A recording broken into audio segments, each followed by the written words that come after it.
is the case with the body of Nirvana. There is no place where it is. When all Buddhas do away with defilement, we call this Nirvana. Nirvana is at once the eternal, bliss, the self, and the pure. We say that Nirvana is bliss. But it is no feeling of bliss. This is the all-wonderful, unsurpassed silence and extinction. The all-Buddha Tathagata has two kinds of bliss. One is that of silence and extinction, the second is the bliss that is sensed by the sense organs. There are three blisses in the body of the real state, which are, 1. The feeling of bliss, 2. The bliss of silence and extinction, and 3. The bliss of sensing. The Buddha nature is a single bliss, as it is what is to be seen. When one gains unsurpassed Bodhi, we call this the bliss of Bodhi. Then Bodhisattva Mahasattva Highly-Virtuous King said to the Buddha, O world-honored one! You say that when defilement is done away with, there is Nirvana. But this is not so. Why not? The Tathagata in days gone by, when you attained Bodhi, went to the river Niranjana. Then King Mara, with his retinue, went to where the Buddha was and said, O world! Honored one! It is now time that you enter Nirvana. Why do you not enter it? The Buddha said to King Mara, I will not. Because I do not now see many learned disciples of mine upholding morality and wise enough to teach beings well. If when defilement is done away with there is Nirvana, all Bodhisattvas had all done away with defilements innumerable kalpas ago. How could it be that they had not attained Nirvana? There is the same segregation. Why should it only refer to all Buddhas alone and not to Bodhisattvas? If segregation of defilement is not Nirvana, why did the Tathagata, in days gone by, speak to the Brahmin, birth name, and say, this present body of mine is Nirvana itself? Also, the Tathagata was once in the state of Vaisali. Mara again beseeched you and said, the Tathagata, in days gone by, did not enter Nirvana because the disciples could not teach beings well, not having much in the way of hearing, upholding the precepts, wisdom, or sharpness of mind. Now they are perfect in all of these. Why do you not enter Nirvana? The Tathagata then said to Mara, you should have no fear that I am now too late. I shall, 3 months from now, enter Nirvana. If extinction is not Nirvana, why did you yourself state that you would enter Nirvana after 3 months? O world-honored one! If the segregation of defilement is Nirvana, there was Nirvana in the past when you severed yourself from defilement under the Bodhi tree. Why should you say that you will enter Parinirvana in 3 month times? O world-honored one! If it was the case that the Nirvana at the time was not Nirvana, how could you say to the Mallas at Kusinagara that you would enter Parinirvana in the final part of today, i.e. about AM, or the early part of the dawn? How could you, who are truth itself, say such a thing? Then the world-honored one said to the all-shining Bodhisattva Highly-Virtuous King, O good man! If you mean to say that the Tathagata talks overmuch, know that he did away with speaking falsehoods innumerable kalpas past. No Buddhas or Bodhisattvas speak any falsehood, only the truth. O good man! The Papiyas I.e. Mara, the devil you refer to is none other than the one who once beseeched me to enter Nirvana. O good man! And this Mara does not know what Nirvana truly is. Why not? The Papiyas thinks that when I am silent and do not teach, this is Nirvana. O good man! The people of the world think that when one does not speak and does not do anything, one is like death itself. The same is the case with King Mara Papiyas. What he says refers to the fact that the Tathagata sits and does not talk to people of Dharma. And he says that the Tathagata has entered Parinirvana. O good man! The Tathagata does not say that there is no difference between the Buddha, Dharma, and the priest. What he says is only that there is no difference between the eternal and the pure. O good man!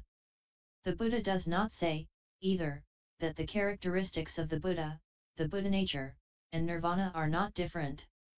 What he says is that all are eternal and unchanging, with no difference. The Buddha does not say, either, that the characteristics of nirvana and the real state are not different. What he says is that the eternal, the is, the real, and the changeless are not different. O good man! Then all my disciples call forth disputations. The situation was as with the Pyxis of cause B. Acting contrary to what I taught, they violate the prohibitions, they accept impure things as alms and greedily seek profit, and to all white-clad people, i.e. the laity, they praise their own self and say, I have now gained the undefiled state, the fruition of the Srotapanna or arhatship, and so on. They speak ill of other persons, do not respect the Buddha, Dharma, and Sangha and the Vinaya teachers, and openly say before me, such things the Buddha has permitted us to keep, and such things the Buddha does not allow us to possess. And going against me, they say, the Buddha permits all such things. Such evil persons do not believe in my words. For this reason, I say to Marapapiyas, have no fear that I am slow. I shall enter nirvana in 3 months' time. O good man! Relying on such evil Pyxis, all the Sravaka disciples who are still on the way to learning do not see me and do not listen to my words, and they say that the Tathagata now enters nirvana. Only all the Bodhisattvas well see me and give ear to what I speak of Dharma. So I do not say that I enter nirvana. Sravaka disciples may say that the Tathagata now enters nirvana. But, truth to tell, I do not enter nirvana. O good man! If all of my Sravaka disciples say that the Tathagata enters nirvana, know that such are no disciples of mine. They belong to Mara's clan, the evil people who abide in twisted views and who do not hold the right view of life. If they say that the Tathagata does not enter nirvana, they are my disciples. They are not comrades of Mara, but men of right view and not evil. O good man! It is not the case that I have ever said that the Tathagata does not teach, but sits silently, and that this is parinirvana. O good man! For example, there is a rich man who has many sons. He leaves them and goes to other countries and has not yet come home when his sons may say that their father is long since dead. But this rich man is not yet dead. All his sons are upside down in their view and think of death. It is the same with my Sravaka disciples. Not seeing me, they think, the Tathagata, at Kusinagara, between the twin sal trees, enters parinirvana. But, truth to tell, I do not enter nirvana. The Sravaka disciples think in terms of nirvana. O good man! For example, there is a bright lamp. A person puts a cover over it. Other people will think that the lamp has already gone out. Not knowing, they think that the lamp is extinguished. It is the same with my Sravaka disciples.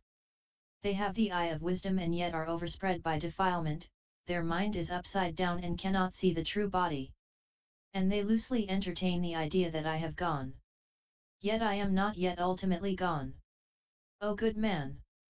A person born blind cannot see the sun and the moon.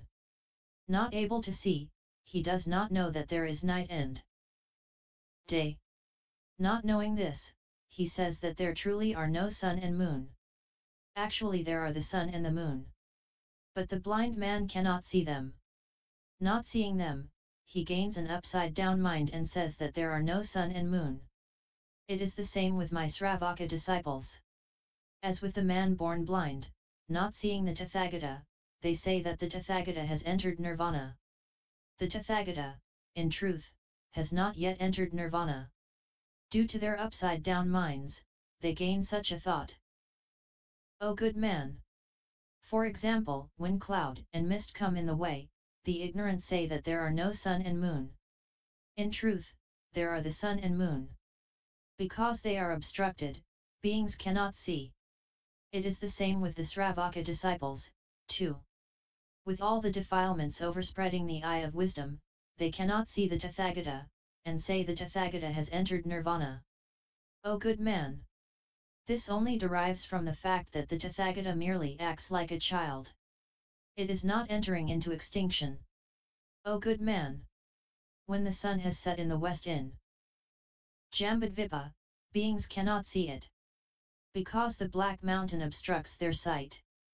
But the nature of the sun has nothing of hiding within it. As beings cannot see, they think there is sundown. It is the same with my Sravaka disciples. Obstructed by all the mountains of defilement, they cannot see me. Not seeing me, they think that the Tathagata has truly entered Nirvana. But truly, there is no extinction with me eternally. That is why at Vaisali I said to Papias, in 3 months, I shall enter Nirvana. O good man!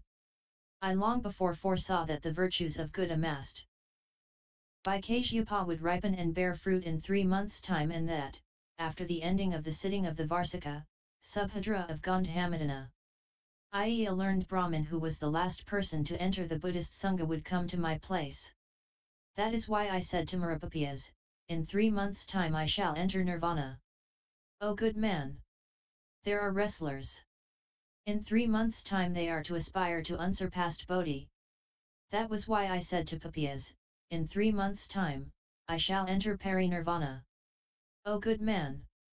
As the virtues amassed by Kunda and the Likavas and Amrapali were to ripen and they were to aspire to unsurpassed Bodhi, I said to Papias, in 3 months' time I shall enter Nirvana. O good man! Sunaksatra befriended the Tirthakas and Nirgranthaputra. I spoke of Dharma for long years. But the man's mind was twisted, and he would not believe and accept what I said. I foresaw that the root of this man's distorted vision would unfailingly get uprooted.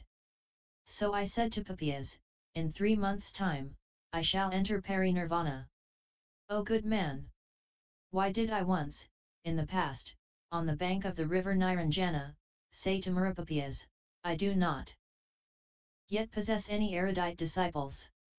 So I cannot enter Nirvana. I said this because I wanted to turn the wheel of Dharma for the 5 Bhikshus at Varanasi, i.e. the 5 Bhikshus sent by the Buddha's father to look after his son. Next, too, this was for the sake of the other 5 Bhikshus, namely, Yasas, Purnamaitreya Niputra, Vimala, Gavampati, and Subahu. Also, this was for the rich man, Ugra, and his people. Also, it was for the sake of Bimbisara, king of Magadha, and innumerable others and those of heaven. Also, it was for the sake of Uravalvakasyapa and his disciple Bhikshus. Also, this was for the sake of the 2 brothers, Nadi Kasyapa and Gaya Kasyapa, and their disciple Bhikshus. Also, this was for the sake of Sariputra and Maudgalyayana and their Bhikshus. That was why I said to Papias, the king of Maras, that I would not enter Parinirvana. O good man! We speak of Nirvana. But this is not great Nirvana. Why is it Nirvana, but not great Nirvana? This is so when one cuts away defilement without seeing the Buddha nature. That is why we say Nirvana, but not great Nirvana. When one does not see the Buddha nature, what there is the non-eternal and the non-self. All that there is but bliss and purity. Because of this, we cannot have Mahaparinirvana, although defilement has been done away with. When one sees well the Buddha nature and cuts away defilement, we then have Mahaparinirvana. Seeing the Buddha nature, we have the eternal, bliss, the self, and the pure. Because of this, we can have Mahaparinirvana, as we cut away defilement. O good man! Nir means not, va means to extinguish. Nirvana means non-extinction. Also, va means to cover. Nirvana also means not covered. Not covered is Nirvana. Va means to go and come. Not to go and come is Nirvana. Va means to take. Not to take is Nirvana. Va means not fixed. When there is no unfixedness, there is Nirvana. Va means new and old. What is not new and old is Nirvana. O good man! The disciples of Ulaka, i.e. the founder of the Vaisika school of philosophy and Kapila, founder of the Samkhya school of philosophy, say, Va means characteristic. Characteristiclessness is Nirvana. O good man! Va means is. What is not is Nirvana. Va means harmony. What has nothing to be harmonized is Nirvana. Va means suffering. What has no suffering is nirvana. O good man! What has cut away defilement is no nirvana. What calls forth no defilement is nirvana. O good man! The all-Buddha Tathagata calls forth no defilement. This is nirvana. The wisdom that there is not barred at Dharma, i.e. not obstructed before Dharma. This is so with the Tathagata. The Tathagata is no common mortal, no Sravaka, no Pratyeka Buddha, and no Bodhisattva. This is the Buddha nature. The wisdom of the Tathagata's body and mind fills innumerable, boundless asamkhyas of lands, with nothing to obstruct it. This is space. The Tathagata is eternal and does not change. This is the real state. Because of this, the Tathagata does not ultimately enter nirvana. This is what we call the Bodhisattva's practice of the way of the all-wonderful great Nirvana Sutra and perfecting the seventh virtue. O good man! How does the Bodhisattva practice the way of the all-wonderful great Nirvana Sutra and perfect the eighth virtue? O good man! The Bodhisattva Mahasattva practices great nirvana and extirpates 5 things, and segregates himself from 5 things, accomplishes 6 things, practices 5 things, and protects 1 thing, befriends 4 things, puts faith in 1 truth, and his mind emancipates itself, and thoroughly emancipates wisdom itself. O good man! How does the Bodhisattva extirpate 5 things? These 5 are so-called: 1. Matter rupa, 2. Feeling vedana, 3. Perception samjana, 4. Volition samskara, and 5. Consciousness vijnana, the 5 skandhas. Why do we say skandha? It truly causes beings to repeat birth and death, and they cannot cut off the heavy burden. There is dispersal and gathering. Together, bound up for the 3 times. Try as one might, one cannot gain the true meaning. Because of all these meanings, we say skandha. The Bodhisattva Mahasattva sees the matter skandha. But he does not see its form. Why not? Though we may seek to gain it in 10 forms of matter, we cannot arrive at its nature. We intend to explain it for the sake of the world and we say skandha. Of feeling, there are kinds. We look into the skandha of feeling. But there is no form to feeling. Why not? Though 108, there is no fixed, real form. Hence, the Bodhisattva does not see the skandha of feeling. The same applies to the skandhas of perception, volition, and consciousness. The Bodhisattva Mahasattva sees profoundly in the 5 skandhas the wellspring of all the ills of defilement.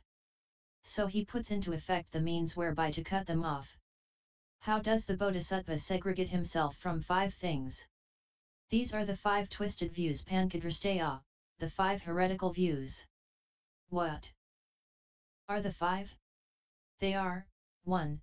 The twisted view regarding man's carnal existence Satyadrasti, the heretical view that there is an unchanging entity in the carnal self which can be called an eternal self and regarded as one's own. 2. The one-sided view of is or not is Antigrahadrasti, the one-sided or heretical view of is or not is regarding phenomenal existence, or the is or not is view regarding the wrongly accepted notion of self. 3. The evil view that denies causality Mithyadrasti. The evil view that denies the law of causality in regard to what exists. 4. The twisted view of cleaving to one-sided personal opinions Silavrata Paramarsa, the heretical view of life which denies the moral precepts and prohibitions and regards what is wrong as true and right. 5. Addiction to twisted views and regarding these as correct drista paramarsa, the heretical world view in which one cleaves to the satyadrasti, the antigrahadrasti, and the mithyadrasti and regards these as true. From these 5 twisted views spring the evil views of life. Due to these, there is no ceasing of birth and death. Therefore, the Bodhisattva guards himself so that these do not come near to him. How does the Bodhisattva accomplish 6 things? These 6 things refer to 6 thinkings. What are the 6? They are: 1. Thinking of the Buddha, 2. Thinking of Dharma, 3. Thinking of the Sangha, 4. Thinking of heaven, 5. Thinking of giving, and 6. Thinking of the moral precepts. These are the 6 things which the Bodhisattva accomplishes. How does the Bodhisattva practice 5 things? These are the 5 samadhis, namely, 1. Samadhi of knowledge, 2. Samadhi of silence, 3. Samadhis of the pleasantness of body and mind, 4. Samadhi of non-bliss, and 5. Sarangama Samadhi. If one practices these 5 samadhis, one draws near to Mahaparinirvana. Hence, the Bodhisattva practices with a full mind. In what sense does the Bodhisattva guard one thing? This is Bodhicitta, i.e. the mind of enlightenment, the resolve to gain Bodhi. The Bodhisattva Mahasattva always guards this Bodhicitta just as people of the world do their only son. Also, it is as with a one-eyed man who protects the other eye that still remains to him. It is as when people protect the man who is guiding them through the wilderness. It is the same with the Bodhisattva, who guards his Bodhicitta. Thus guarding Bodhicitta, he reaches unsurpassed enlightenment. When unsurpassed enlightenment has been gained, perfect are the eternal, bliss, the self, and the pure. This is unsurpassed Mahaparinirvana. Thus the Bodhisattva guards the one Dharma. How does the Bodhisattva draw near to 4 things? These are the 4 limitless minds Katvarya Pramanani. What are the 4? They are 1. Great loving kindness, 2. Great compassion, 3. Great sympathetic joy, and 4. Great equanimity. By means of these 4 minds, he calls forth Bodhicitta in the minds of innumerable, boundless numbers of beings. For this reason, the Bodhisattva, with full mind, tries to draw near to this. How is the Bodhisattva one-mindedly obedient? The Bodhisattva knows that all beings turn back to the one way. The one way is Mahayana. All Buddhas and Bodhisattvas, for being's sake, break this up into 3. For this reason, the Bodhisattva follows obediently and does not transgress. How does the Bodhisattva thoroughly emancipate his mind? He eternally does away with the mental states of greed, anger, and ignorance. This is how the Bodhisattva emancipates his mind. How does the Bodhisattva thoroughly emancipate himself in his knowledge? The Bodhisattva Mahasattva knows all things and is unhindered. This is how the Bodhisattva emancipates himself in knowledge. Through emancipation in knowledge, he now knows what he once did not know. Then the all-shining Bodhisattva Mahasattva Highly-Virtuous King said, O world-honored one! What you the Buddha say regarding emancipation of the mind does not hold good. Why not? The mind originally has nothing that can be bound up. Why not? Originally, the mind is not bound by any such defilements as greed, anger, and ignorance. If there is originally nothing that binds one, how can we say that the mind now gains emancipation? O world-honored one! If the mind originally has nothing that can be bound by greed, how can there be any binding?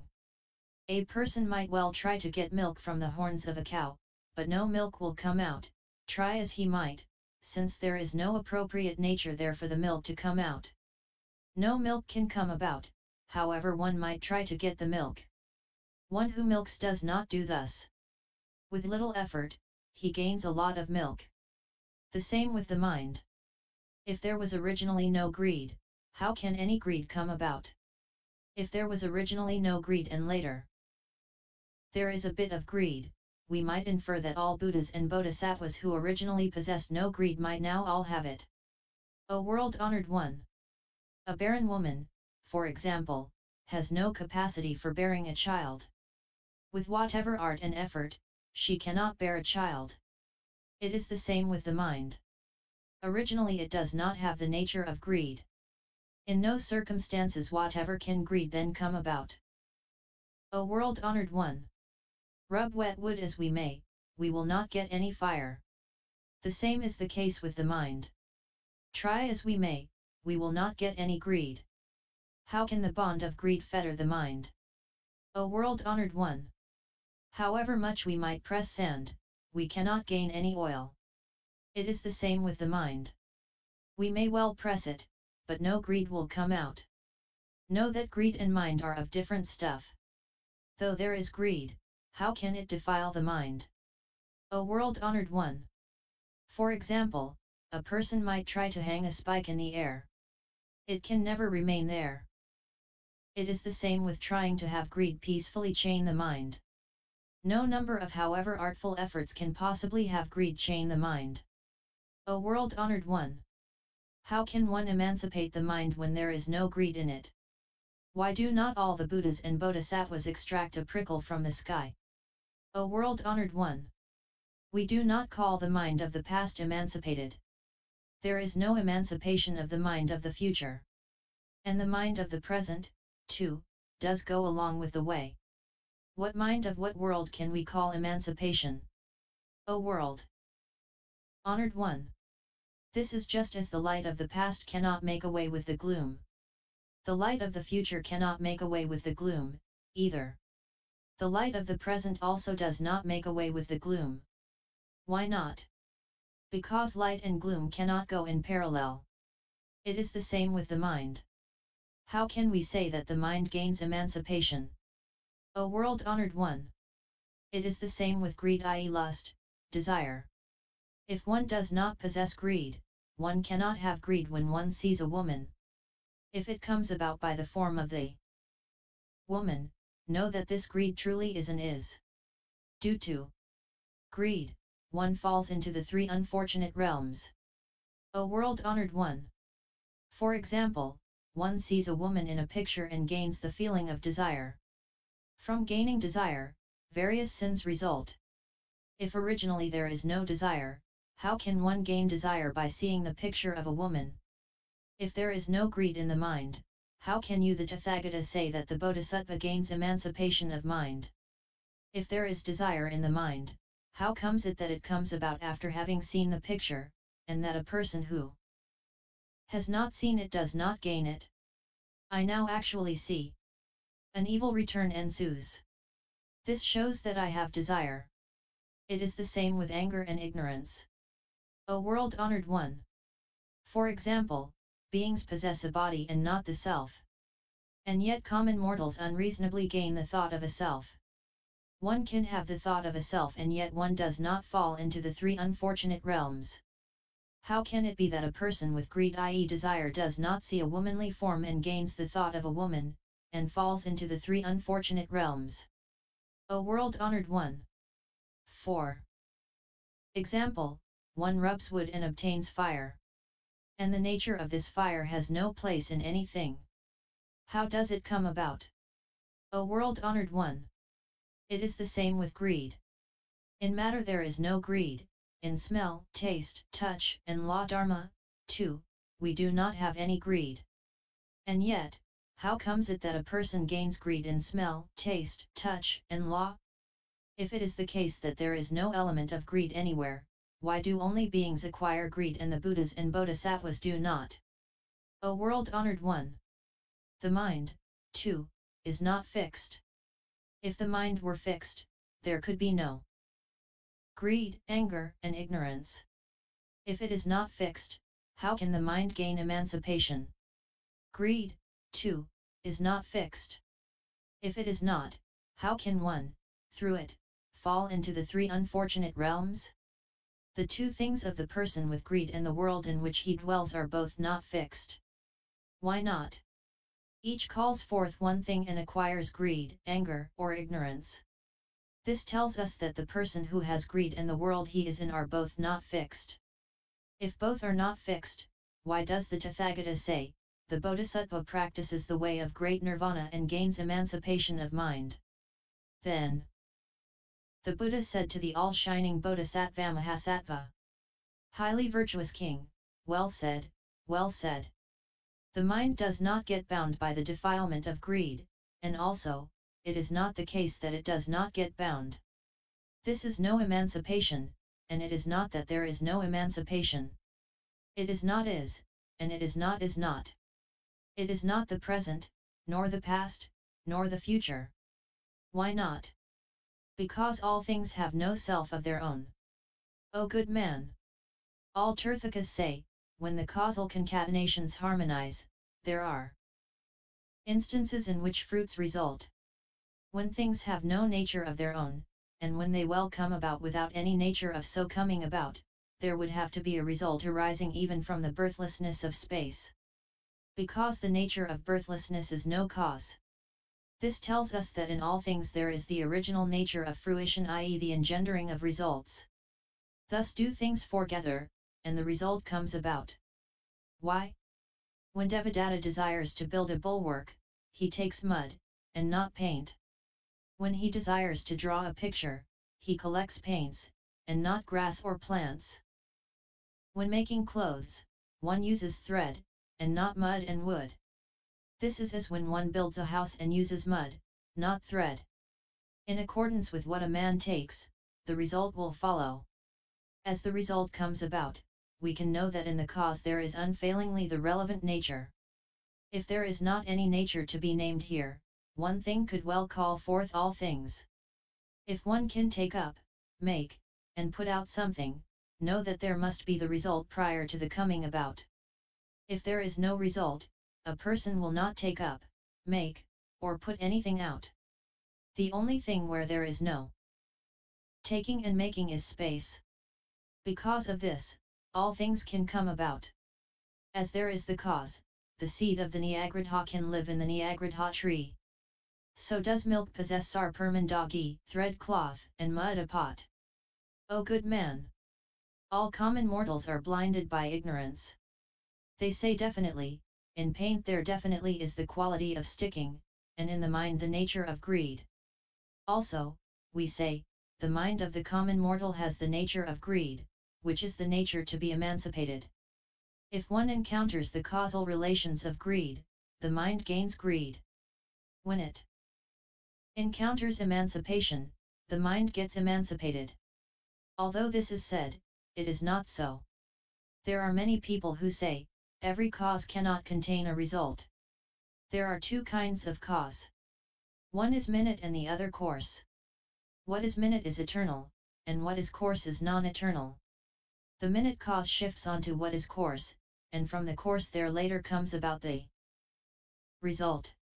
As what is course is non-eternal, the result, too, is non-eternal. O good man! There are beings who say, the mind has no cause, greed also has no cause. The greedy mind comes about by season. All such people do not know that all sits in the mind, and they transmigrate through the 6 realms, repeating birth and death. O good man! For example, we put a collar on a dog and chain it to a pillar, and it goes round the pillar the whole day and cannot get away. It is the same with all beings. They wear the fetter of ignorance, are chained to the pillar of birth and death, and repeat lives through the existences, and cannot get away. O good man! For example, there is a man who falls into the toilet and gets out, and falls in again. A person is cured of an illness and then contracts the cause of the illness again. A traveler, on his way, comes across a wilderness. After having passed through it, he turns back into it again. A person washes his body and then puts mud on it again. That is how things go with all beings. A person is already out of the stage of the non-possession bhumi, i.e. the 8th of the 9 stages of mental training, in which one no longer has any sense of possession, and is not yet quite out of the stage of the thoughtlessness-non-thoughtlessness. Bhumi, i.e. the final of the 9 stages of mental practice. And he comes back to the 3 unfortunate realms again. Why? All beings think only of the result and not of the causation. It is as with a dog who goes after a piece of mud, and not after the man himself.